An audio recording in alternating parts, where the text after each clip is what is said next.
another presentation for our Sound Healing Conference. Today we have Alexandre Tannous. Alexandre is an ethnomusicologist, sound therapist, and sound researcher. He's been investigating the therapeutic and esoteric properties of sound from three different perspectives: Western scientific, Eastern philosophical, and shamanic societal beliefs, to gain a deeper understanding of how and to what extent sound has been used to affect human consciousness. This search has led him to the intersection of art, science, philosophy, and spirituality.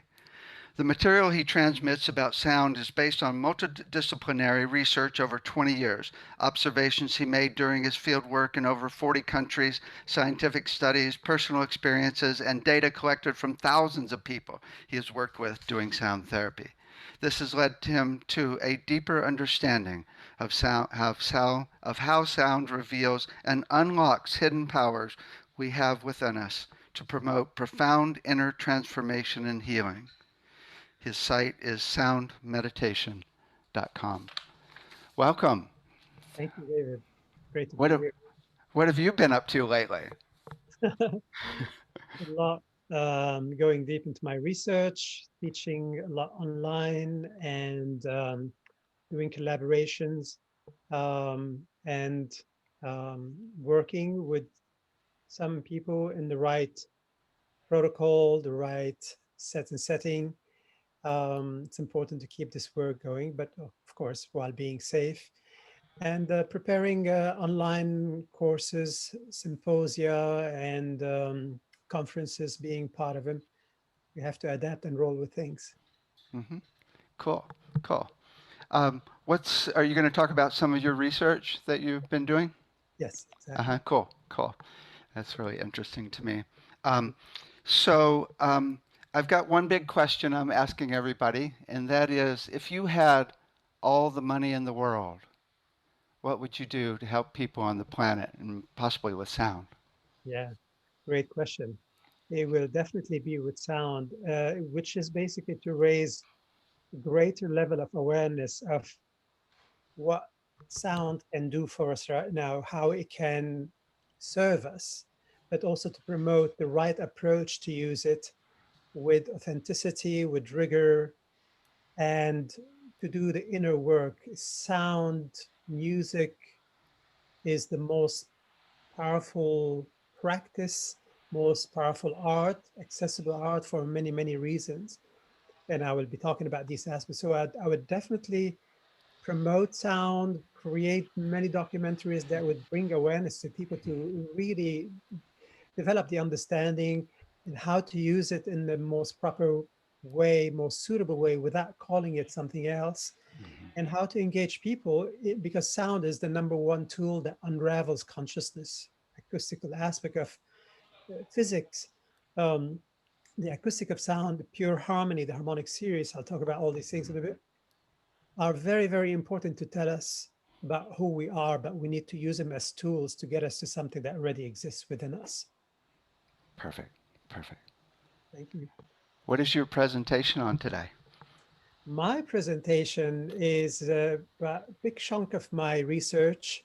Mhm. I will go fairly deep, but not too deep. It's if I were to really flesh out, it'll take about 20 hours to go Mhm. into all of these things.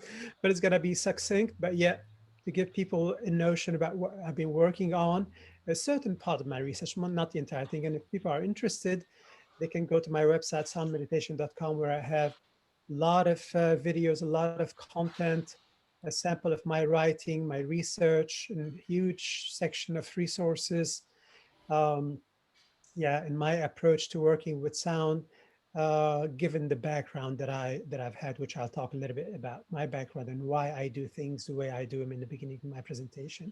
But my presentation basically would be, as the title is, on sound, consciousness, and spirituality. I'm deeply interested in this intersection because sound is the most powerful tool to, again, unravel the nature of our consciousness, the divine, and the human nature and our connection to the universe and to the intelligence in nature, in our nature. Cool. Cool. Wow, I'm excited. I have a feeling we're going to be talking at the end, good amount when you're done here, because it's right down our alley. We've got the Sound Healing Research Foundation as well. So, okay, I go ahead and begin if you like. So I'm going to share my screen. If you may make me, I guess here, I need, if you can disable. Okay, sorry, it's been disabled. Here I'm getting a message. Hmm. Um, if you can make me a host so I can share my screen, please. Oh, you should be able to share anyway. Should be already set up. No? No, it's still giving me Okay, I'll host make beside I'll make disabled it. participant. I'll make you the host. They changed it. Okay, go ahead. Okay, now it works. Thank you. All right,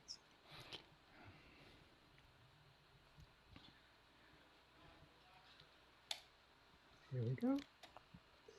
So a little bit about my style in talking.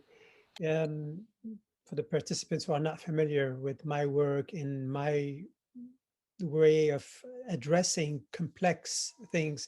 If you hear me jumping from one thing to another, zooming in, out, connecting dots, I'm not rambling, I'm not digressing, I'm not getting lost. I do this on purpose because the approach that I take to research and understand something so complex as sound, and the participants know how complex this power is. I do this on purpose to show you the complexity, the beauty, the interconnectedness, the holographic aspect of understanding sound and how it connects to just about anything we go through in our life. So please realize that I'm doing this on purpose, and I always manage to connect the dots and to make things gel, so to speak. So a little bit about my training, um, so that you understand why I take this approach. I've been deeply interested in meditation, Eastern philosophies, something I started at age 14, so that shaped my life. And of course, the practice of playing, studying music over the years since I was a kid shaped so much the way my brain works. And as we know, neuroplasticity is very important. And if we do something repeatedly, as the saying goes, neurons that fire together wire together. So some of the things also that affected the way I perceive sound, I think about it, all the things that I've been interested in: Gnosticism, Hermeticism, Neoplatonism, Pythagoreanism, esoteric and occult philosophies and practices, um, the modern mystery schools, theosophy and anthroposophy. Anthroposophy is the school that Rudolf Steiner created. He's the one who also created biodynamic farming and Waldorf school, and also ancient mystery schools. And I studied music over 12 years. I did 4 degrees in music, and I studied deeply performance, different instruments, trained classically, but I also studied jazz, and of course, like everyone else, played different musical styles. And I studied conducting, composition theory, and one of my degrees is in music education, and I specialize in ethnomusicology. I have 2 degrees in ethnomusicology, which is a field that studies music as a sociocultural phenomenon. And the ultimate goal is to understand human beings by studying culture through music. So clearly, my drive to understand why music is powerful, why is it the most popular art, is really important. And even though I did 4 degrees over 12 years, and I taught music for years. I used to teach at Columbia University. I started this research on the therapeutic and esoteric properties of sound because I still had a lot of questions that were not answered. Still had strong intuition making me feel that there is still something really gargantuan that we have not understood yet. Even though I loved every aspect of all the things that I did, little by little, I started changing my interest and started putting more effort and time, energy, a lot of my resources to go deep into this research, which initially was just for me. I didn't want to have another specialization. I've already gathered many hats to wear, and I loved each one. Eventually, I ended up quitting all the things, the wonderful things I used to do, being a musician, composer, conductor. I composed contemporary classical music and film music, teaching at university level. So now I'm a freelancer full-time, going deep into various aspects connected to the therapeutic and the esoteric properties of sound. So today you'll get a little snippet of this research going deep into some concepts that people may know and some may be foreign to people. Now, um, I'm aware that there would be various levels of achievement in the practitioners and the people interested in this conference watching my talk. Naturally, it may be there may be some things that are being repeated, but I still want to cover the basis and make sure I'm connecting things properly. But if there are a lot of new concepts, please realize that some of this material would need some digging in, some personal research. And if you feel that you're getting only 80%, 60% out of it, given how abstruse and convoluted it is, it's totally fine. Just research it, go deep into it, preserve a healthy level of skepticism. Even my talk, it's very important to research and go deep into things because of certain matters that I will address in a bit. So it is a dense one, but very worthy of attention. I'm going to start with this quote first. Sometimes people hold a core belief that is very strong. When they are presented with evidence that works against that belief, the new evidence cannot be accepted. It would create a feeling that is extremely uncomfortable called cognitive dissonance. And because it is so important to protect the core belief, they will rationalize, ignore, and even deny anything that doesn't fit with the core belief. Frantz Fanon, he was a psychiatrist, philosopher, humanist, and an amazing person from Martinique. And I love this quote because this is something that we're having to face so much on many levels, which is telling us something about reality. We become attached to the reality that we are entrained in, we are imprinted with, we are educated, indoctrinated. All of these things create and shape reality. So it's very important to review, reassess, and challenge old beliefs. And God knows there's so much of them in sound. Why? Because it's a very, very powerful tool. We're deeply attracted to it. It serves us in a wide variety of different ways. It's the force, the power behind music. So naturally, we're going to have different understanding. And given that it's not a field that's been taken as seriously as it should be taken, we're getting there little by little. So it's normal to have many different interpretation, different versions of understanding. They're all basically, everyone is trying to look at something so magnificent through different lenses, filters, and angles. It's kind of like 100 blind people trying to describe an elephant by touching different aspects of the elephant, the saying. So I'm going to start with mathematics of in nature and talk about their importance. There's a reason why I'm doing this, and then you'll know this later. I want to start with certain mathematical constants that occur in nature. Mathematical constants are numbers that and systems that exist in nature that we can't change. We can't change them because they're fixed numbers, and these things are telling us about the nature of the universe. The two most popular mathematical constants are pi, what we use to calculate the circumference of a circle, and phi, the golden mean, the golden ratio. Fractal geometry is a branch of mathematics concerned with irregular patterns made of parts that are in some way similar to the whole, e.g. twigs and tree branches, a property called self-similarity or self-symmetry. I'm going to play a short video to show you what fractal geometry is about. So as we zoom in on the tiniest part, this is the Mandelbrot set. This branch in mathematics was discovered by French mathematician in the 60s. His name is Benoit Mandelbrot, and came to the US in the late 60s and started working with IBM and furthered computing. So as you see, as we're zooming into the tiniest part, we have some sort of self-similarity, self-symmetry. And this, according to mathematics, goes on to infinity. And this is something that tells us about how nature and the mathematics the fractal geometry is big part of nature and reality. The discovery of fractal geometry allowed us to create the software through which we create computer generated imagery, which create reality in films.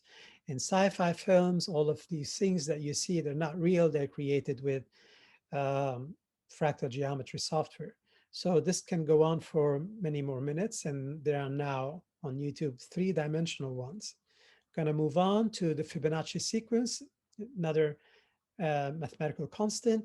Was a series of numbers with surprisingly useful applications in botany and other natural sciences. So basically, the system is very easy. It's 1 plus 1 equals 2, and then 2 plus the previous number was 3, 3 plus the previous number, 2 equals 5. And you get a series of 1, 2, 3, 5, 8, 13, 21, 34, so on and so forth. There's another mathematical concept called the Fibonacci, but we're not going to mention it now. Let's stick with Fibonacci.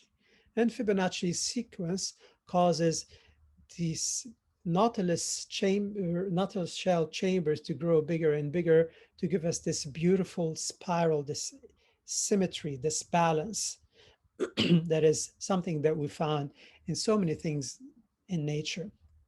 Here, for example, the petals of the succulent follow this Fibonacci. Why? Because it's a very important system for the plant to survive, so that the petals, whether on a succulent or any flower or plant, to grow in a way where they don't obstruct entirely or mostly the leaf that is underneath. Why? Because the plant needs photosynthesis, which is absorbing sunlight and absorbing carbon dioxide and water. And with these three things, the plants create all the sugars and the chemicals to survive without needing behavior. So they rely on photosynthesis.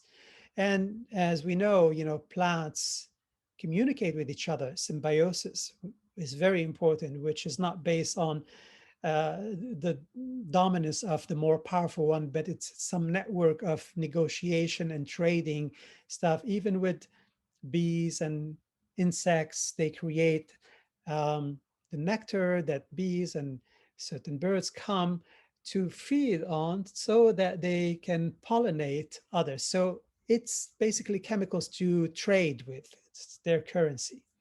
And they've evolved to great degree of intelligence. Here also we see in the pine cone the different diagonals, and in the sunflower, this is all Fibonacci. These are the patterns. And this is Romanesco broccoli.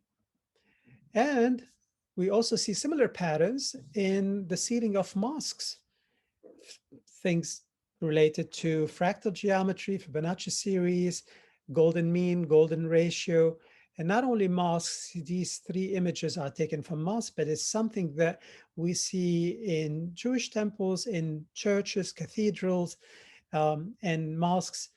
It's a reference to the intelligence in the universe that becomes part of the perception, the understanding, the experience with God or the divinity.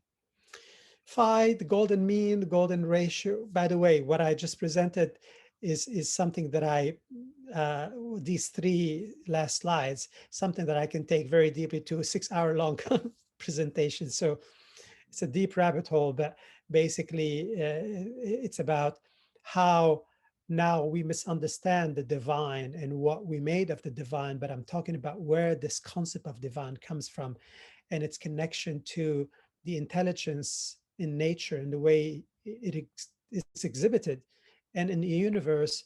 And I'm going to connect that to sound later on. So that's coming. So please bear with me. Phi, the golden mean, the golden ratio, the golden number, it's been given many names as the constant of the universe, which is an infinite non-repeating number, also the number that's responsible for the spiral. Cymatics, probably a lot of people know about cymatics, is the study of visible sound and vibration. It was discovered by Ernst Chladni, who was a German physicist and musician. He's sometimes called the father of acoustics. What Chladni did, basically, he took a square piece of metal, thin metal, and he took a violin bow and bowed the edge of this plate, thin plate, while putting fine powder, salt, or very fine sand on it. And because the bow catches the prime resonant frequency on the plate, the sand moves, and here you see it, you see a specific image. It moves from the areas that are vibrating the most and collects in the areas that are vibrating the least, and it gives us a specific image. Now, this image changes. It's not always the same based on the frequency. It is dependent on variables, humidity, temperature, what kind of powder, and so many things. So people should not be reductionists here, that one frequency always gives you the same image.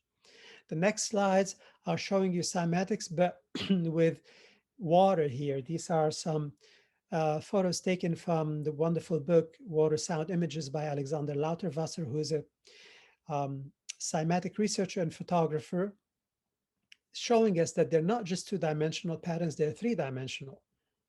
Most likely they're more than three-dimensional. We're looking at hyperdimensional geometry, but we're only able to witness the three-dimensional aspect. Basically, you have a glass bowl in a dark room, and there's a spotlight underneath it, and this spotlight, he puts different filters. Sometimes it's blue, sometimes orange or yellow, red, and a camera on top to show you the third dimensional aspect. This is what we're looking at. You can go to cymatics.org and see a lot of these patterns that we can get from liquids and putty as well. This here, of course, looks like the sunflower that you saw earlier, or also can look like mandalas, yeah, which are part of many different cultures, not only Tibetan, Hindu, Buddhist, but also African indigenous beliefs and Vodou, Santeria, Candomblé. This is also cymatics pattern. And this is a short video. I'm not going to play the whole thing, showing you more complex patterns. This is a snippet, a montage of different studies by my friend Gabriel Kelemen, Kelemen. He's one of the leading cymatic researchers. The sounds that you're hearing are not really the sound that are driving the visuals. It's something that he created later on in the video.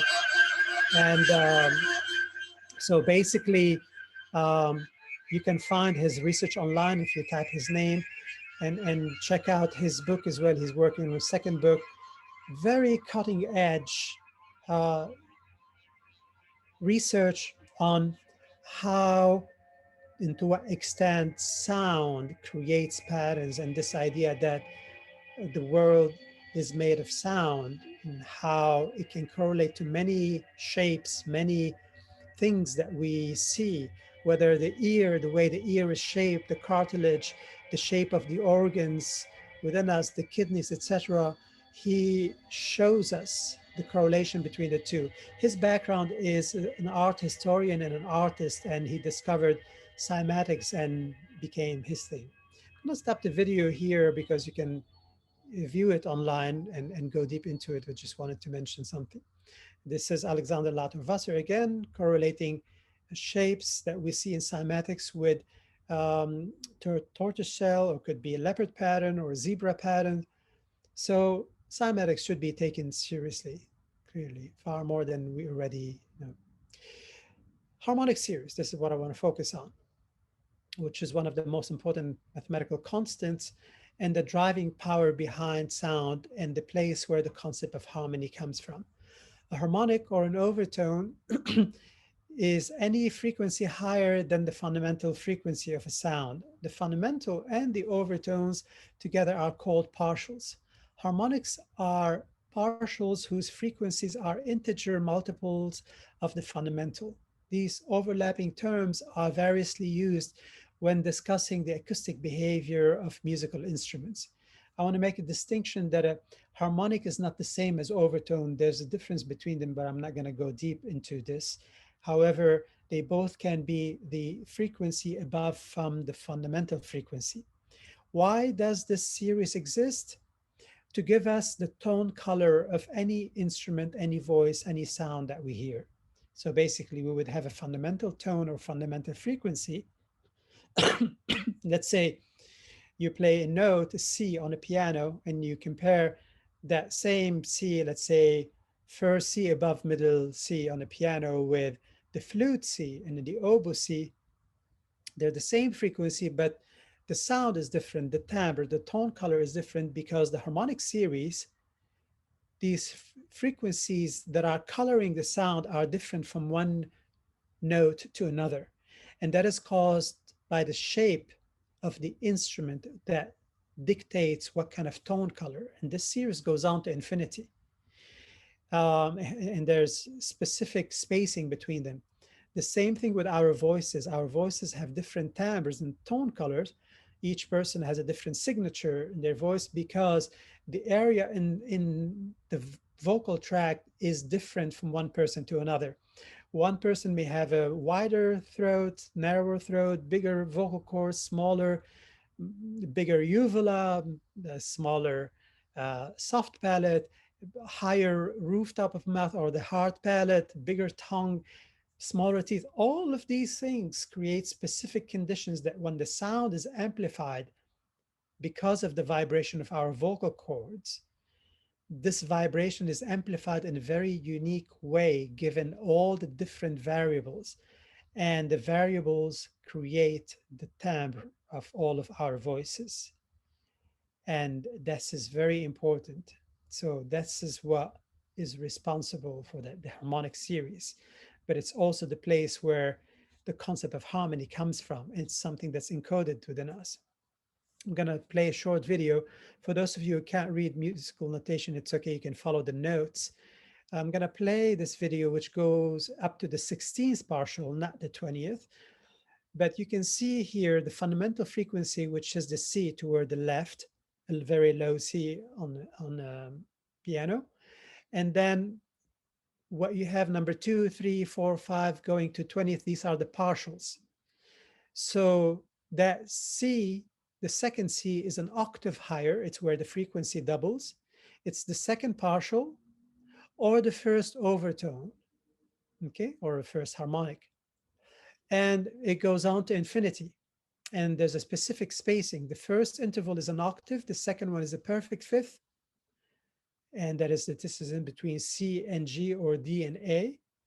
And the next interval between G and C is a fourth because it's G, A, B, C, 1, 2, 3, 4.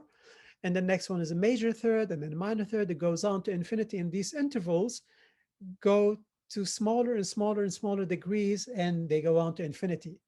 A tone color of any particular instrument or voice is basically which frequencies from the harmonic series are present in that sound, which ones are absent, and of the ones that are present, to what levels of strength and weakness they are present to dictate the tone color, the coloring of the tone, the timbre. You also realize that these notes have fluctuating integer numbers on top of them. These are cents, basically. So that first G plus 2 cents, every time the G occurs in the series, it's 2 cents higher than the perfect tuning G on a piano. Let's say you have a piano and it's perfectly in tune, that G will be 2 cents lower than the G in the harmonic series. What's a cent? A cent is a unit used for logarithmic measurement of sound. And I will talk about this later.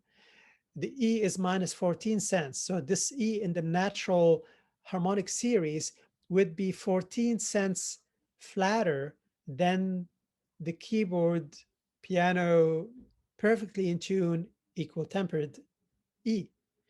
So on and so forth. Some of them deviate up to minus 49, that G flat, the 11th partial. So now I'm going to play it. So you will see a circle going around the notes. And if you hear these notes a little out of tune, this is actually the right tuning. We may hear them out of tune because we are accustomed to the equal temperament, which quantized the system. And I'll talk about this in a bit. Here we go.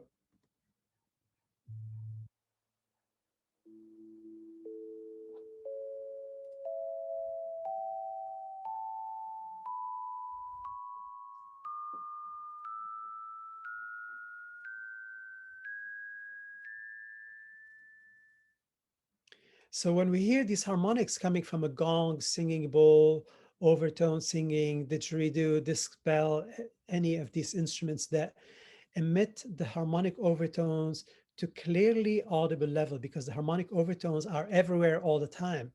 We don't always hear them when we play a note on a flute, a note on an oboe or a piano, because the fundamental frequency is so loud it overshadows, it masks the higher overtones. But if you were to do harmonic spectrum analysis, which I'll show you later, you will see them. But humans everywhere in the world, when they want to use sound as a therapeutic modality, they gravitate toward instruments where you can clearly audibly hear these overtones to various levels. And these instruments would be shakers, rattles, instruments that have buzzing in them, like the tanpura in Indian classical music, which is played on purpose so that the singers and the instrumentalists can tune their notes, their intervals, to pure harmony without any adulteration, so that they create resonance, so that they be as close as possible to the harmony that nature gave us in the harmonic series, which is everywhere and encoded within us. When musicians play fretless instruments such as double bass, cello, viola, violin, even though they're conservative trained, they still play in non-equal temperament. The equal temperament is a system that gave us many advantages. We created it, and it quantized the octave, the distance between one note and another. So the octave in the West is equal to 12 semitones, and let's call them 12 tones. The C to C sharp to D, D to T sharp, these are the smallest steps. The half step, the distance between one fret on the guitar, the next fret up or down, one key on the piano and the next key up or down, whether it's black or white. This is the smallest division of sound in the Western harmonic system, not in other harmonic systems in the world. So other harmonic systems, Indian, for example, is equal to 22. Arabic and Persian is equal to 24 tones per octave. Turkish is 53. The Byzantine chants, which are used in the Greek Orthodox Church, the octave is divided into 72 tones. So, and sometimes it's 7 and 5, like the Balinese. But I'm not only talking about the number of divisions. What I'm talking here about is the quantization, the snapping into grid. Now, this system, the equal temperament, gave us some advantages, allowed us to be able to tune a piano to one tuning by creating equidistancy, where each half step becomes equal to 100 cents. And the entire octave is 1200 cents. In a non-equal tempered octave, not all half steps are equal to 100 cents. Some maybe 97.35, some 101.6. I'm making up numbers just to tell you that they're not really all 100 cents. So that system allowed us to tune a piano to one tuning and be able to transpose a piece of music from one system, from one key to any other key. If you try to do this with a piano that is tuned to non-equal temperament, you can only transpose the piece of music, which means moving the tonal center to neighboring keys. If you go to distant keys, the piece of music will start to sound out of tune. Why? Because you're tempering with the mathematics of the octave. What binds this infinite series, the harmonic series, basically are mathematical ratios. Mathematical ratios is what we find in between the notes, where the musical intervals. The octave is 2-to-1 ratio. Perfect fifth is a 3-to-2 ratio. Major second, the distance between C and D and E, that's a 9-to-8 ratio. So basically the harmonic series is the audible side of these mathematical ratios, and that's the connection between music and mathematics. This is a very, very deep rabbit hole.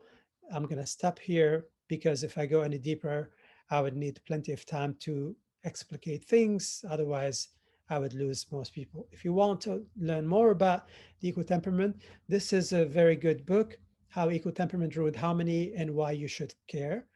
So humans basically are encoded with this intelligence to use overtone emitting instruments and go to great lengths. It's not easy to create a gong, to make a gong or singing bowl, a disc and bell. You need specific proportions of metals, especially tin and copper, certain proportion to make singing bowls, you need 20 to 22% tin and 75 to 77% copper to create bell quality bronze. People think that there's 7 metals, there's 2 metals. There are about 5, 6 metals found there in close to 1% as impurities, okay? They're not all 7 metals. So one can add different elements to enhance this resonance, but basically we create these instruments so that when we play them, we can hear the overtones, and that changes everything. Now you can do this with plant material, didgeridoos, for example, or shakers, rattles, but they're not going to allow you to hear the clarity and the number, the spectrum of the overtone like you would when the instrument is made out of metal. Discs, bells, gongs of all shapes and diameters, and singing bowls, etc., etc. Overtone singing, it's all about experiencing the magic behind the harmonic series. I'm going to show you harmonic spectrum analysis that I've done on some of my instruments. Here, it's a short video that I play. What you're looking at is the visual depiction of the sound of a singing bowl. So first, you will hear the sound as it is, and there will be some explication. But basically, each of these horizontal line is one harmonic. And the lower it is, the lower the frequency is. The thicker it is, the louder the amplitude. And as you go higher, it gets higher in frequency, and it gets weaker in amplitude. And when the singing bowl is played, we tend to not hear the higher harmonics very clearly. Some people can't hear them at all because they're overshadowed by lower, louder harmonics.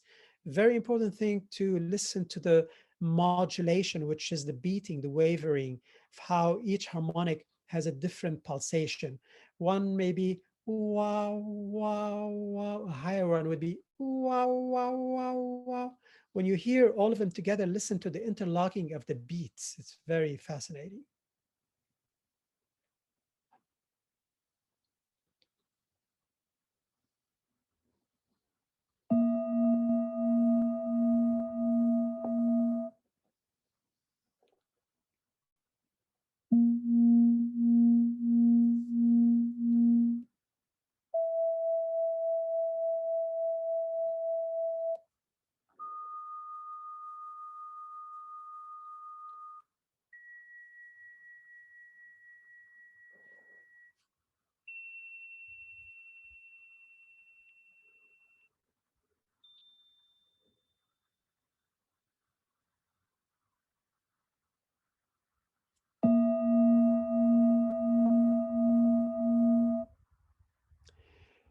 The next one is a Shruti box sound. This is not a video. If you want to watch the video, I have a lot of videos on my website analyzing sound. So please check them out. But this is the sound, the fundamental frequency, and the harmonics. And these are all the harmonics that you find in it. And the software that I'm using here is Isotope RX to show you the visual depiction of sound. You can also use Adobe Audition. This is 38-inch symphonic gong. You can see how densely packed these harmonics are here.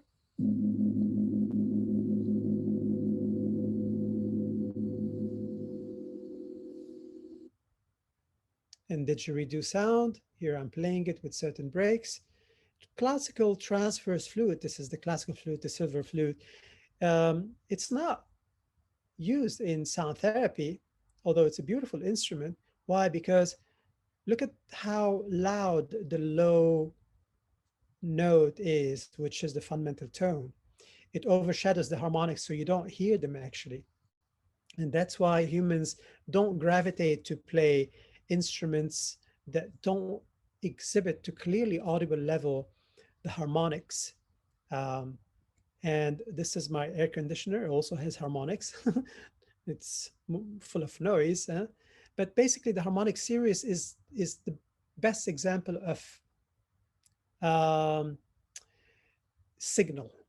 And what working with the harmonic emitting instruments clearly audible level is about helping the individual to shift the noise to signal ratio, to clear out the noise that's in our brain. Here, I'm going to move to a different side of my research, which is telling you a little bit about how the brain works, the different brainwave cycles. So these are the neural oscillation or brainwaves, EEG, basically what we're going to talk about. So the brain has 5 gears. The delta state is when the brain is working on level of electricity of zero point 0.1 hertz to 4 hertz. Hertz, of course, is cycles per second, which is a state that we experience when we're deeply asleep but not dreaming. Theta state is 4 to 8 hertz, meditative, drowsy, and drifting down into sleep and dreams. Alpha state 8 to 13 hertz when one is awake but mentally relaxed without any critical thinking. The beta state 12 to 30 hertz. Here, the brain is in an alert, busy, concentrating, engaged in activities. There's a lot of critical thinking, and it's a state that can cause mental fatigue, physical fatigue as well. The gamma state, which we discovered much later on, we didn't know it existed, is a state that goes on from 30 to 100 hertz and sometimes beyond 100 hertz, which is hyperbrain activity, which is great for learning and creativity. So now I'm going to show you some samples of EEG studies that I've done. This is my subject's baseline brain. Here, the subject is lying down, wearing a mask, not listening to anything. And I have electrodes on her scalp and forehead to measure the electricity. The part on the left is the left hemisphere, on the right is the right hemisphere. And the depth is basically time, which is a distance of about 6-7 seconds. Blue means that there's no electrical activity at that level. The brainwave sockets are on the bottom. You see 0, 20, 60, and 120 going up. Green color means there's a little more electrical activity happening there. And then red, yellow, and white are the highest peaks. So brain activity, thoughts, micro thoughts, show up in the EEG electroencephalography, which means we're measuring the level of electricity in different parts of the brain to understand what's going on in the brain, is basically measuring the monkey mind. So this is what the monkey mind looks like. Even though she's lying down, I'm not talking to her, she's not listening to music, there are a lot of micro thoughts happening in the head. This is the level of reality that's always in our head. The thoughts, the critical thinking, call that sometimes the mental diarrhea.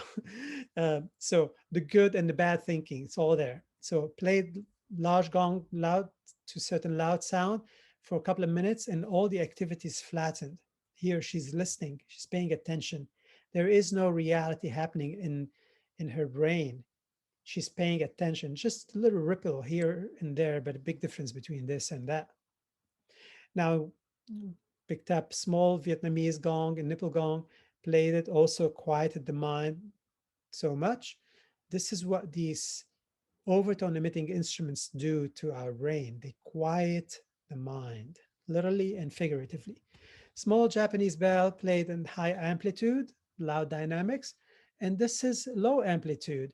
Now, this is not discursive thinking. Here we have electrical activities happening in the lower end. Notice that I'm zooming in here. This is uh, below about 12, 13 hertz and below, more so the left hemisphere than the right hemisphere. This is the limbic system being activated. The limbic system is the second part of the brain. The brain has 3 major layers. The innermost is the reptilian brain. The limbic system is in the mammalian brain, which is responsible for emotions. So here she's experiencing a lot of flurry of emotions and emotional state being evoked. And the third layer is the critical thinking area, where it's basically the neocortex, the gray matter, where critical thinking, problem solving, discernment, logic happens. So these instruments affect so much what the brain is going through. The frame drum, which has overtones as well. And here I'm playing it without any specific groove or rhythm. I'm playing it just in steady beats. Boop, boop, boop, boop, boop, boop, boop. And what this does to the brain, it creates synchrony, it creates coherence, which means both hemispheres are behaving in more or less similar fashion. This can also get the person to go into a trance state. Also, olfactory stimuli here, we have orange blossom water or neroli, can evoke emotions, and you can see what the brain goes through. Palo Santo takes it off the charts. Huh? So sound also affects our autonomic nervous system, which is divided into two categories. The sympathetic, which means the person is ready for something that needs to be done. Parasympathetic is state of relaxation. That's the state that we go into when we're meditating, when we're sitting and in a contemplative state. If you're taking a hot bath and you're being present with your mind, or if you're receiving a massage and being present, you're helping your body to go into the parasympathetic state, to cycle down these thoughts, to really bring it into state of presence. And sound work helps us to go into that state, but assuming that we pay attention to the sound. So this is a binary system, on and off, basically. I believe that because of overworking and stress and not knowing how to attend to the body starts to go out of tune. The body is the most sophisticated instrument, which needs to be tuned on the physical, mental, emotional, energetic, and spiritual levels. So it takes awareness, and because it goes out of tune, we get diseases, mental and emotional disorder. And as we know now, number one cause of our misery and so many horrible things is stress, and stress management is so important, which is a very difficult thing. And so sound is the ultimate tool to work with that. Sound also affects the vagus nerve. Vagus in Latin means vagrant. It's vagrant because basically it starts at the brain stem, it goes through the esophagus, and then it attaches itself to every organ, where basically it's sensing what is going on. And when the person is feeling tense, then, as you know, our emotions are, we are affected. If we were going through stress or anything upsetting, we'll feel it in our abdomen.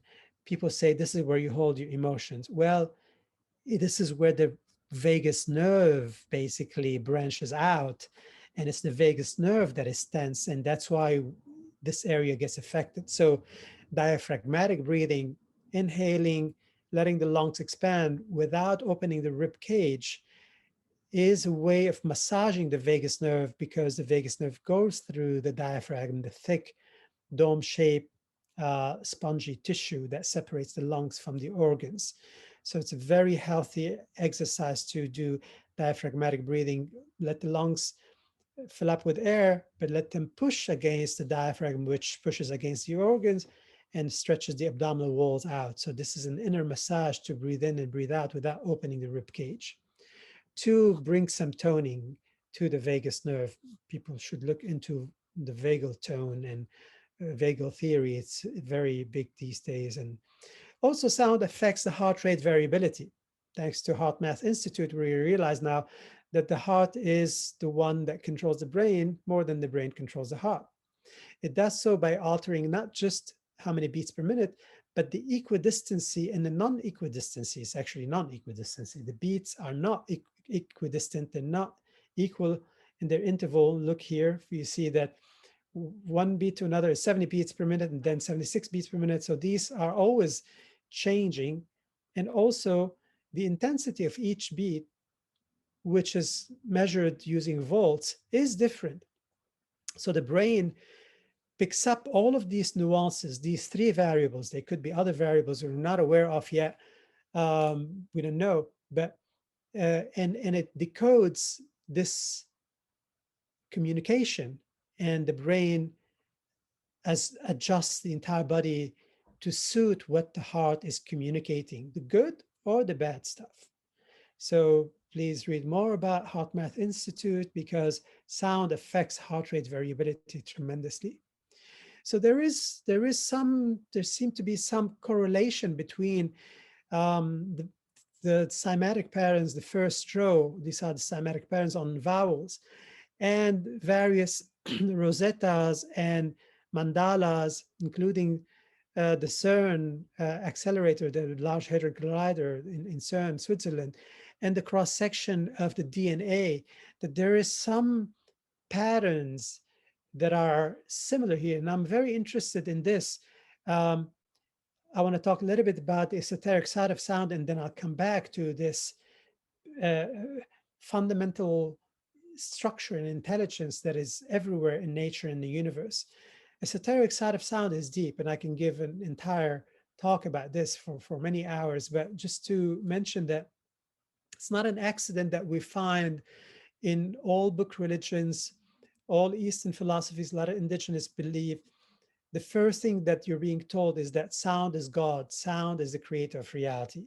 In the New Testament, it's exhibited in that first sentence. In the beginning, there was the Word, and the Word was with God, and the Word was God. The word here is a mistranslation of the concept of logos. For the ancient Greeks, the logos is the place where God comes from. Now, I'll expand on this a little later. Christ is the logos, not necessarily Christ himself, but when we reach Christ consciousness, to evolve our consciousness, to embody the intelligence, reflect, be one, be in resonance with the fundamental structure of the universe, the logos, is what evolving the person's consciousness to Christ level, not only for Christians, for any person of any faith. So um, Genesis starts with, the Old Testament starts with Genesis, which is something similar. I don't understand Genesis as, oh, it's describing how God created everything in 6 days and rested on the seventh day, which became the Shabbat. For me right now, what's the message is really is, on the first day, God said, let there be light, and there was light. You become God, you are God, if you learn how to create with your words. Universe was created with the primordial Aum.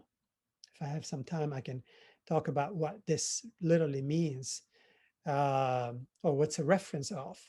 The Big Bang, the ancient Egyptians tell you that the universe was sung into being. The Aborigines in Australia tell you that the universe was created with two songs.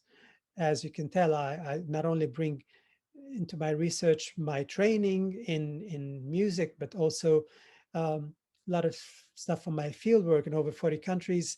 The things I learned from having worked with close to 20,000 people. I often work with very large groups, up to 100 people.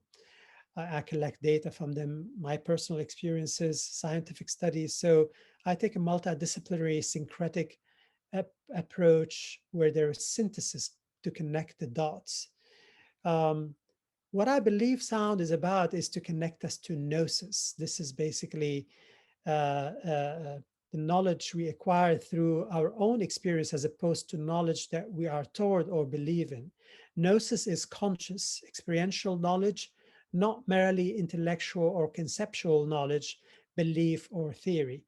This term is synonymous with the Hebrew dat in Kabbalah, the Sanskrit nya in Jnana Yoga is the yoga of knowledge, or Vidya, and the Tibetan Rigpa.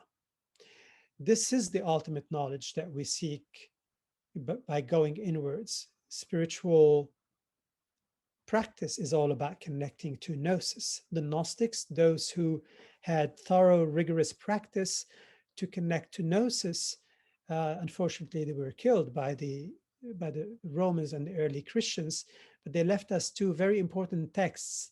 One became known as the Dead Sea Scrolls, discovered in Qumran by the Dead Sea in Israel, and the other one, the Nag Hammadi library, discovered in southern Egypt in the late 40s, which is the more important text. It's a text containing 53 codices and very, very important, and you can buy it and read it. Nag Hammadi Library, N-A-G, another word, Hammadi. We're realizing that Plato's work is about music and harmonics. This is a great book by Jay Kennedy, professor of philosophy at the University of Manchester, England. The musical structure of Plato's dialogues. The dialogues are one of the most important work by Plato, another one, the Republic. Both of them are about sound, the logos, the mathematical aspects, harmonics. Why? Because Plato was a Pythagorean and his teacher as well, Socrates. Socrates was thrown in jail and he was forced to commit suicide by drinking poison because he was sowing impiety in the minds of his young students and people, giving them Pythagorean secrets, which the establishment didn't like this. So we're starting to uncover very, very deep, convoluted, hidden truth. And when we observe a lot of structures that were built with sound in mind, this is something that I've come across a lot in my field work. Just here, the ultimate, most sophisticated one, the Halsefliani hypogeum in Malta. Do some research about it. You realize that this here, what you're looking at, top picture is an actual picture, but the bottom one is a little model, basically, how big this compound is. And it was dug in the bedrock, and archaeologists believe that it must have taken them about 20 years to dig it in the bedrock with basic tools. But the oracle chamber was fascinating, that if you say anything in the oracle chamber, the sound is amplified and one can hear it everywhere in the compound, in all of the chambers. So they use the natural amplification. Basically, there's connection between space and natural amplification, something process called Helmholtz resonance. And that's basically how we do the overtone singing. I'm going to demonstrate it here. What I do, basically, I move my tongue up and down to create a buccal cavity, vocal tract, to be of a specific size to naturally amplify one of the harmonics in my voice, so that you can hear the fundamental frequency in one of the overtones in my voice. And by opening and closing this buccal cavity, I can switch to the next harmonic up or down. And when I do that, it immediately takes me into deep meditative contemplative state. And this is what I believe, why I believe Tibetan monks do that. They just do it in a more guttural way, because it helps quieting the mind, taking out any of the noise, the static that the brain is creating, the level of reality it's creating, and it centers you, grounds you, establishes deep meditative, contemplative, introspective state. Um, and Aum is about that. Aum, which you're going, Om, actually, Om is not Om, it's Aum, A-U-M. It's a reference to going from open buccal cavity to close, which means the vocal cords are vibrating, and the ah is a more open and oo is more closed. So Aum, one cycles through the most open vowels to the most closed. And when I do overtone singing, I basically play around with this buccal cavity to naturally amplify that frequency using Helmholtz resonance. Okay, and it sounds as the following. This is the fundamental frequency sung by itself, and then I do the overtone singing. Ah, I can sing it on E or ooh. Now I'm going to sing it in a specific way. I'm going to bring out the overtones from my voice, and you will hear a drone of the harmonic, the fundamental tone, I mean, and then you'll hear on top of that the various harmonics, and it sounds as the following.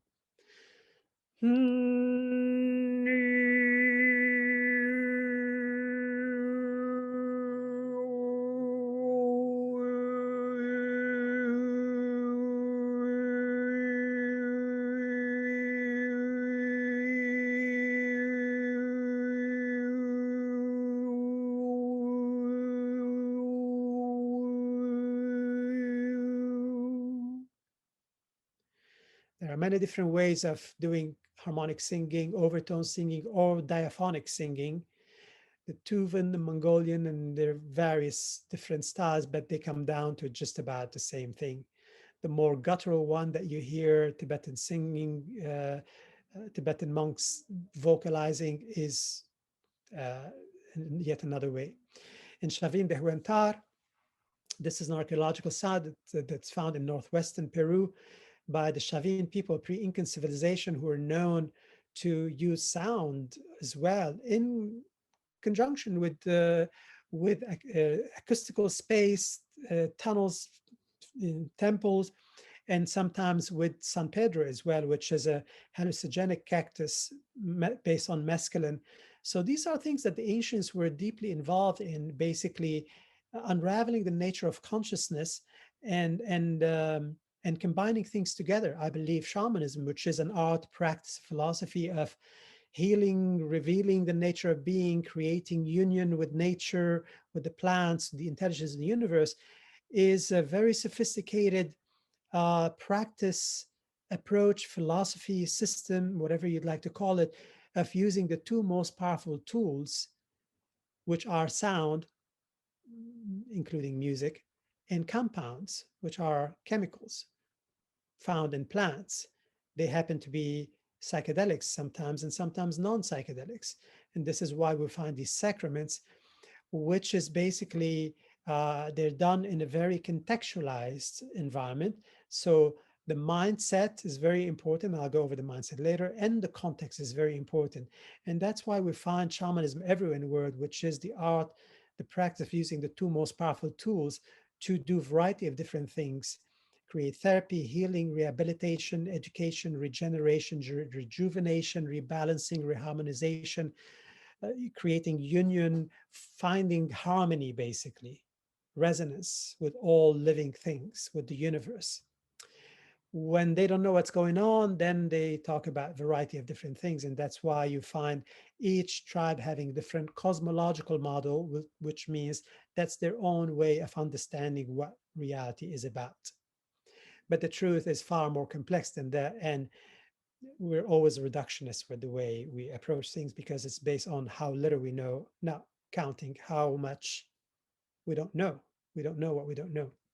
So also the Central and South Americans, Incans especially, use these Peruvian whistling vessels that are found in Peru. So there are various instruments that I use. Conch shell is another one that the Chavins used. Logos, ethos, pathos. I want to talk about these three things which I consider to be the fundamental structure of reality. The logos, for the ancient Greeks, is the place where the concept of God comes from. Logos is translated into many different things. Logos is what became the word. The logos is ratio. The logos is made of fields, phenomena, systems, patterns, ratios, symmetry.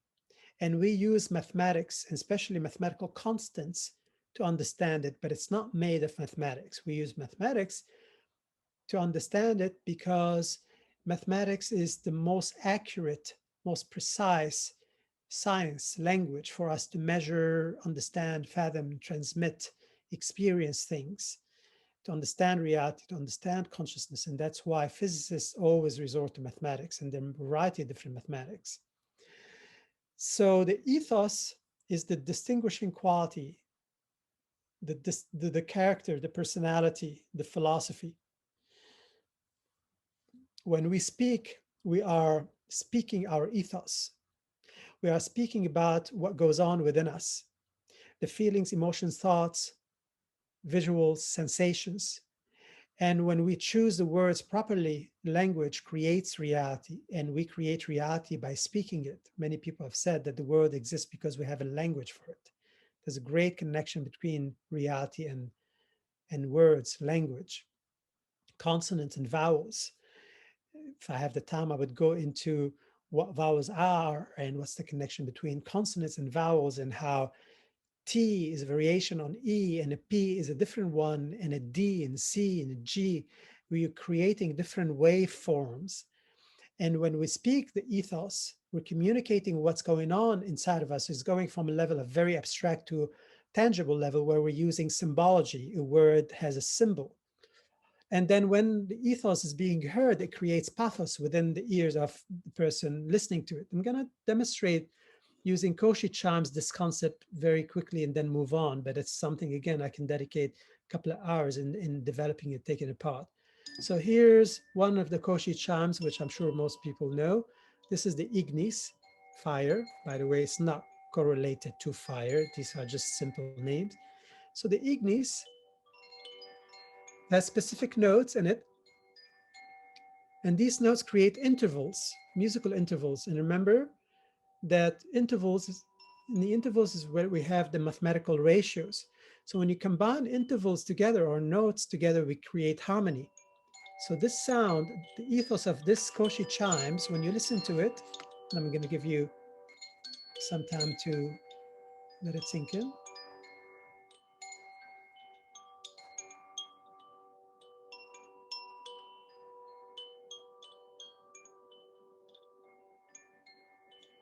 Very often people describe the sound as feeling lighthearted, feeling joy, curiosity, childlike, it's whimsical, looking outward, hopeful, playful, all of these things, versus the aria chimes, koshi chimes again, air,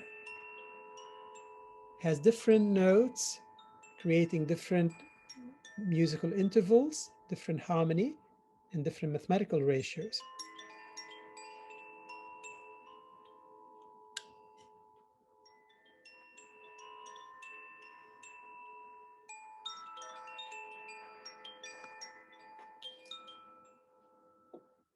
Sorry, got it short here. I have a lot to cover. A lot of people describe the sound as being introspective, contemplative. There's a sense of yearning, there's a sense of nostalgia. It's wistful. It's almost as if you're experiencing a cloudy day, rainy day, snowy day, and you are cozy indoors.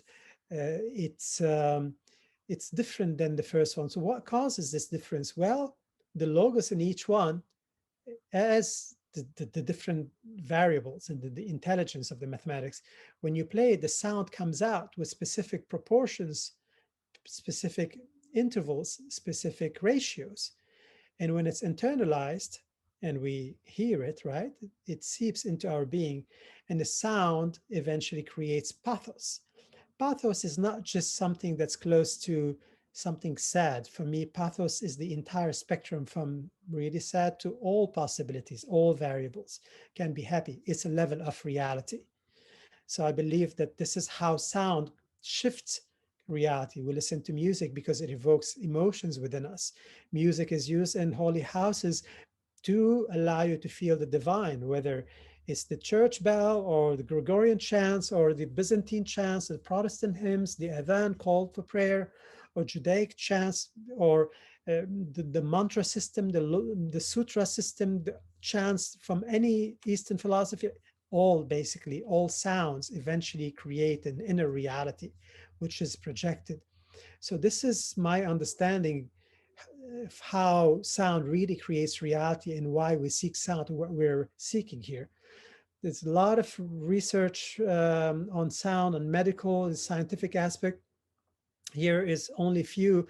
The most interesting one, I'm gonna skip the other one, is that basically this image here, the last point, that microtubules, the microtubule network, these are the tiny structures that are basically very important to the transducing effect of consciousness. This is part of study that Sir Roger Penrose and Stuart Hameroff, who is an anesthesiologist and professor of anesthesiology, someone who's interested in what consciousness is and how it works, that these microtubules in the microtubule network actually vibrate sympathetically when we are subjected to non-equal tempered, here described as enharmonic vibrations.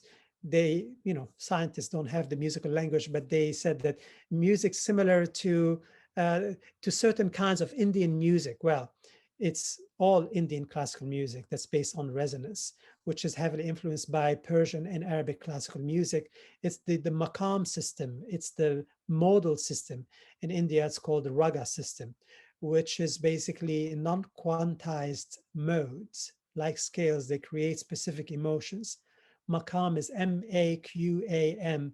I wish I have the time to give case study and play some examples of, Byzantine chants, classical Arabic, Persian, Turkish, and Indian music to allow you to understand how humans have been using this for who knows how long, centuries, if not thousands of years, building scales, harmonic systems that are based on the intelligence, on the tuning in the harmonic series. And now we quantize that. But this intelligence is still within us, and that's what makes us gravitate and use instruments that create these overtones to clearly audible level. Why?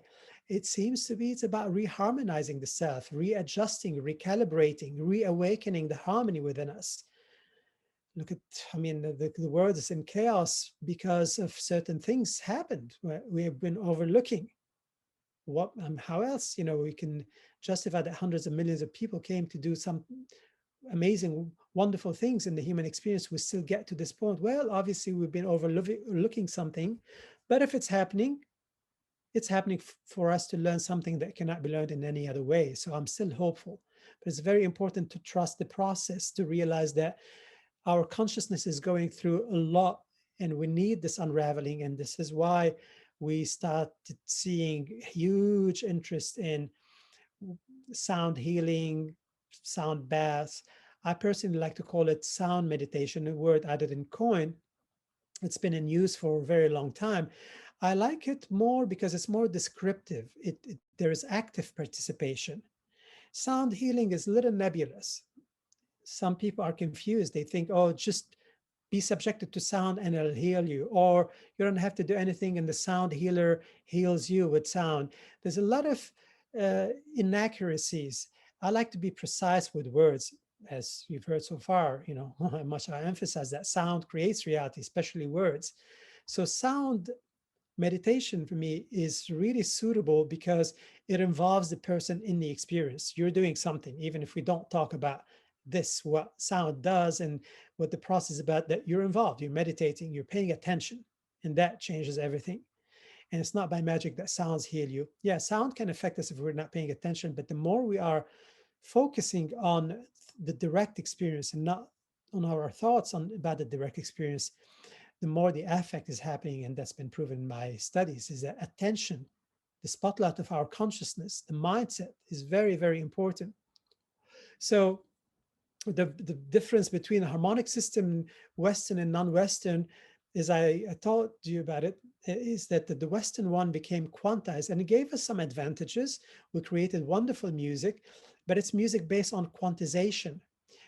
The music, the harmony that we have is called functional harmony in the West, which is based on the harmony that came out of classical music, which was then used in jazz and then pop and rock and all other systems. But at the end is about piling on top of each other thirds.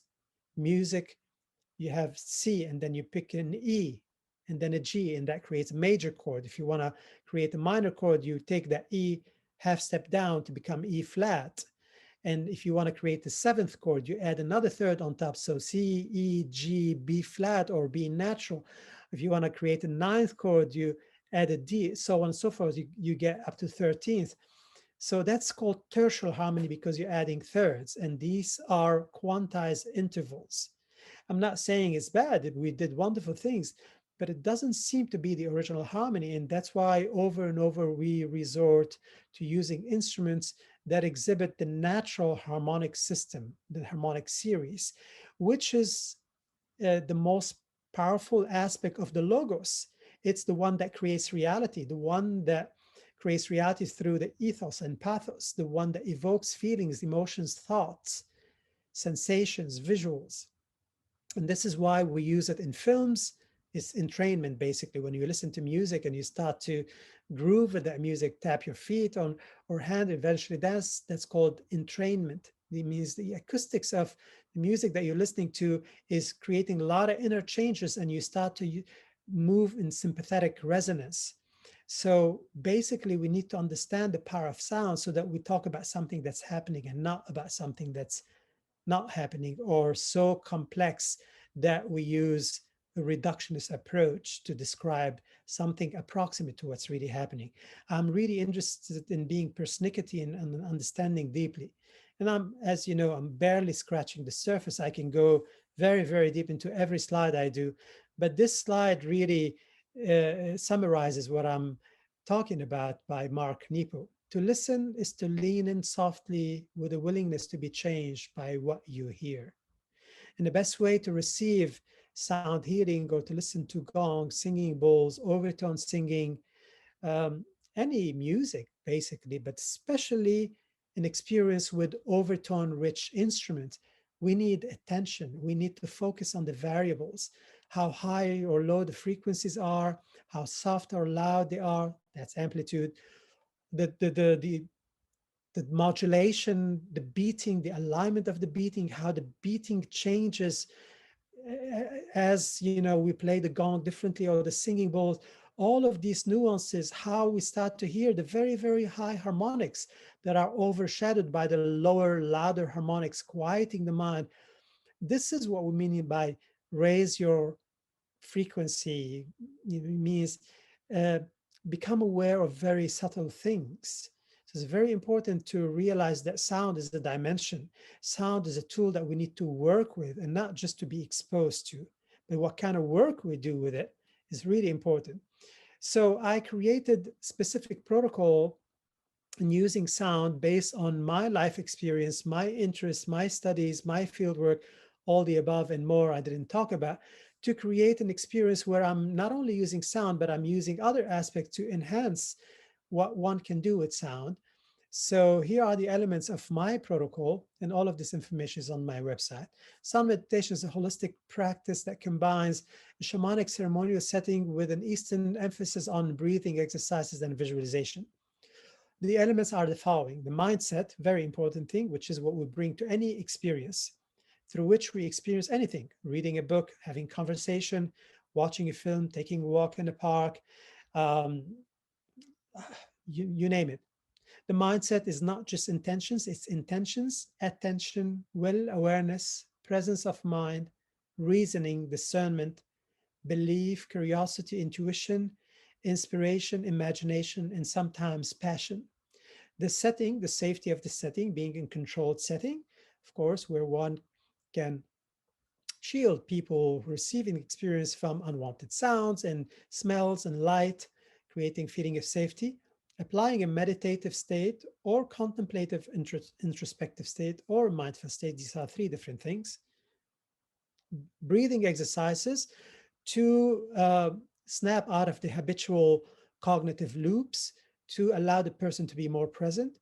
I do sometimes guided visualizations and visualization, guided perception or verbal guidance. This is how I guide people into perception, into listening deeply, because we take it for granted. We think that everyone listens to these overtone rich instrument in exactly the same way we do. No, no, not at all. There are a variety of different ways of listening and hearing. The type of listening that I'm promoting here is a judicious, attentive, and intentional one. Also do toning and vocalization in the beginning of the experience to quiet the mind, to allow the person to be affected by the bone and tissue conduction of their own voice. That's their voice traveling through the bone and the tissue of the jaws, of the skull and face, the head, the neck, chest, etc. Working with overtone emitting instrument and applying judicious equanimous listening, and working with olfactory stimuli to allow people to feel grounded, to enrich them, because it's also harmony, it's olfactory harmony. So the whole experience is about reawakening harmony within us and and finding the logos within us again. And this is basically what I believe the fundamental problem of our species is, that we lost our connection to nature, to the intelligence of the universe, to our nature, to all living things. And working with sound is about reawakening the harmony, shifting to a state of harmony, reinstating a state of personal resonance, where healing, rehabilitation, education, all of these things are. And again, this is something I can go deeply into. These are some of the things that I share with people so that I tell them how to listen to things attentively. This is on my website, very important thing, not to take for granted that, oh, everybody knows how to listen in the most uh, efficient way. This is a little bit about some of the benefits of sound, which are also on my website based on my analysis and research.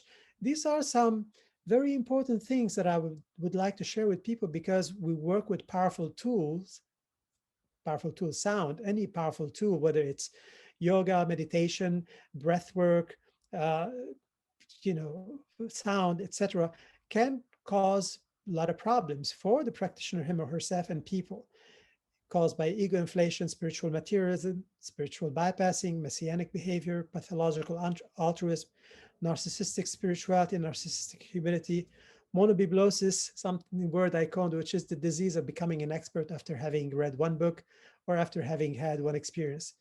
Please know where I'm coming from. This is not a judgment. This is just talking about the human condition and the entrapments of the egoic mind, which we need to be very, very careful. I have been very careful. I still am. And it's very important to learn about this, because if the person does not have good guidance, good teachers, or good self-awareness, the person can cause a lot of very complicated problem for him, herself, and the people they work with. So I'm gonna stop here because I already covered a lot. Maybe I'll take some questions from David. Wow, how expensive. Thank you so much. Wow. Um, there's a couple of things I wanted to mention and then ask as well. Um, you know, we've created a whole program. We got $100,000 to create a whole program for 2 Montessori schools. We created 2,500 exercises. And I wanted to just let you know that we're, for the babies, we're actually playing just intonation music based on the harmonic series, you know, a tuning system. And I think that's really one of the number one things that has thrown us off since Bach really started using it, right? Yeah. And at way more than 432 or 440, right? Right. Yeah. And so because when you're because those mathematical patterns are throughout nature. Yeah. I mean, the distance between the planets. I mean, it's in. I mean, Fabian Maman says that it's even in the auras. I bet you that the harmonic series, which is 1 times 2 times 3 times, right, is in the chakras, right? Yeah. I mean, that's the way God does sound, Yeah. and it would totally make sense, right? But my question is, um, kind of the most important aspect of your whole presentation, and that is what's the best thing that will trigger the divine with sound? Mm.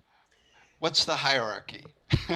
So basically, it's about realizing how to get out of the way and to tap into something that is within us. It's about the mindset, the attention, even paying attention to Mm, how one is paying attention to things, and getting the toolbox. And that's why I always give a talk in the beginning of any sound meditation I give, whether it's, I don't give sound meditation for less than an hour and a half because of a variety of different things, because I want people to go there with the right toolbox, the right way of paying attention, because they are the ones doing their own work. I have a function, the sound has a function, but we need to include people as active participants. So paying attention to things after I've given a talk about so many things connected to what I've given, but eventually tapping into gnosis, realizing that the knowledge unfolds from within. This is the divine is within us. Unfortunately, book religions, even though they mean well and they're great religions that can do good things in the world, Judaism, Christianity, and Islam, but they took the divine out. I don't agree with that. The divine is within, and the gateway is gnosis, is the dot, is the rikpa. So sound, paying attention to sound, getting out of the way, the noise, the discursive thinking, the indoctrinated mind, the entrainment, the negative entrainment, the stress, the media, all of this. That's what I mean, getting out of the way, to be present and attentive, to allow the unraveling, the unfolding of what the sound does to us in sympathetic resonance. This is the best gateway. Pay attention. when you're doing a sound bath, of all the different instruments you use, including the voice, what do you think is the number one that opens the portal to the light and the higher consciousness? Mhm. Um, Again, the most important thing is the person's attention and mindset. But I use a wide variety of different instruments, and I Mm-hmm. bring awareness. I find the gong to be very, very Mm-hmm. powerful because Mm-hmm. how expansive is our perception of the harmonic series, but also um, the way I use my singing bowl set and a way I weave harmonies with each Uh-huh. other as people are paying attention. This is not to say that the Koshi cham is not powerful or Shruti box, the expressiveness of the voice, all are important. But what I find to be most powerful and effective is the presence and the audibility of the harmonic series as people are paying attention and navigating through that, perceiving the different clusters. And I use a wide variety of different mallets to bring out the different clusters of the harmonic series on a large diameter gong. And I use it in a very specific way. Cool. You know, I've worked with the researchers that worked with Anna Weiss on, you know, all of the work she did before she died on how to use sound to access different brainwave states of higher consciousness. And she mapped out the brainwave states in detail. And, you know, when I met with him, I said, well, you know, it seems like the number one thing is to be one with the universe. The logos. And they said, no, there's one better. And I'm like, really? And they said, yeah, and you can see it with EEG actually. And that's when you're aware of you being one with the universe. Oh, yes, I totally agree. Uh-huh. Yes, but that's what I mean, being aware of awareness itself. It is basically demystifying the biggest question, who am I? What am I? There's Right. no bigger question. Who is the one labeling? Who's the one naming? Who's the one judging? Where is that voice coming from? And this is what we need to do the work. This is where the egoic mind, the one that separates us, the one that creates reality. This is the difference between atun or atum and shia in ancient Egypt, how consciousness creates the fallen from grace, the fallen God, the one that creates the one entrapped who forgot where one comes from, the connection between us and the divine. This is what ancient Egyptian knowledge, this is what R.A. Schwaller de Lubitz brought to us, that Graham Hancock and John Anthony West have been, and Robert Boval have been talking about. This is ancient Atlantean knowledge. And this is what was reduced and became book religion. And now we fight, killing each other over which is the more correct way to worship Jehovah. That's basically degradation of consciousness. We lost who we are. And now Protestant, Catholic, Sunnite, and Shiite, and Muslim and Christian, unfortunately, kill each other about which is the more suitable way to worship the same God, or we kill each other over Right. whose God is more merciful. So we lost it because we lost our connection to the logos. We lost the awareness of who's having the experience. Yes, I do agree with your statement that you made. That is, who's having the experience? Who am I? It's interesting. There's a lot of research I've come across on accessing higher states of consciousness by entraining different parts of the brain, even the tubules within the brain, to create different states of consciousness. You know about this research, right? Yes, vaguely. Yes, I have read Uh-huh. that. Yeah. It's really interesting because, you know, I've gotten quite interested in using frequencies to activate the pituitary and pineal. And it's so funny because the different spiritual leaders that I've mentioned this to about my interest in this, they say, oh, you can't do that because a lot of people won't be ready. The Kundalini channels aren't open enough and you can really cause some problems. But I'm still really interested because there's so much potential to take people out of depression or Yes, anxiety with brainwave entrainment that will entrain their entire brain to their natural rhythm of their brain. I think that's the key to the natural rhythm, and not just frequencies, but combinations of frequencies across the brain that are flowing across the brain to the natural rhythm that actually happens when thoughts go across the brain already. absolutely. No, I agree with you. And I think we need to do that. And we will learn what we need to learn in doing the process. There's something very important that I didn't talk about because it's already packed with so many things, which is called connectum harmonic. So the connectum is the wiring, the natural wiring in the brain. And Dr. Celine Atasoy, Atasoy, and her team are discovering that connectum, it works on level of harmonics and there's cymatic patterns, waves that are uh, going across the brain. This is a very, very deep and very important discovery that this is the tip of probably the biggest iceberg to allow us to understand what's really going on in the brain and connection between these patterns, the intelligence that's everywhere that our brain depends on that. Connectum, Connectom, harmonic. Oh, cool, cool. The next stage that I'm really interested in right now, especially getting a lot of clarity on, is to find the musical flow, the melodic flow, and the even chord progressions, if there are, and the exact rhythm for each of the 11 systems, Mhm. right? Yeah. So I have a friend of mine who's a major intuitive, and she's now like totally tuning into people's soul songs, right? So we're looking at how those soul songs and quality of flow within the music, which is very complex, but you can map out all the different parameters. I mean, and what different parameters of musical flow Mhm. are actually creating different aspects of higher consciousness or different aspects of flow for different parts of the system. Yeah. Yeah. No, that's interesting. Yeah. Very interesting. Well, Yeah. thank you. I really appreciate your expertise and expansive knowledge. It's really the amount of work you've done is really inspiring. And Thank you very much. I wish I could communicate more, but as you know, very difficult things. Easy to talk about, one needs time, and we have to be succinct here. I've been creating a lot of recordings. Unfortunately, they're not on my website yet, but if people are interested, they can buy them direct from me. I do have a few tracks posted on my SoundCloud, and people can check them out. I have 6 albums, and I'll be coming out with 10 new albums in the next 5 months. mm, If are interested in these, they can contact me directly on um, this email or soundmeditation.com, which is some of them are in 3D.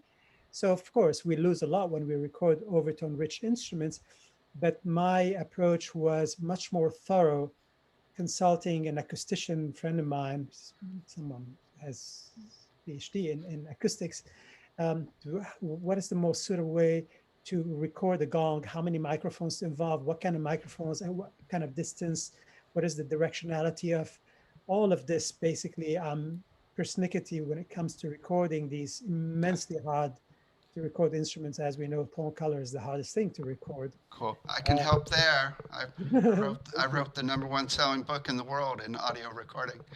So if you need some help, Thank you love to very help. much. Yeah, So what's the package that you are offering? the package meaning what? The offer for people here that are listening? Do you have a package that you're offering for people for the conference? Not quite sure whether Oh, if I'm offering some program or meditation, you mean? yeah,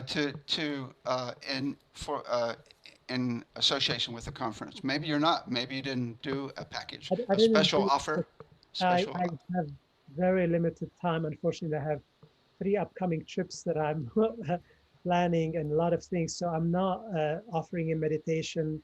I would have loved to, but my time is really, really tight. But I wanted to contribute to at least a talk.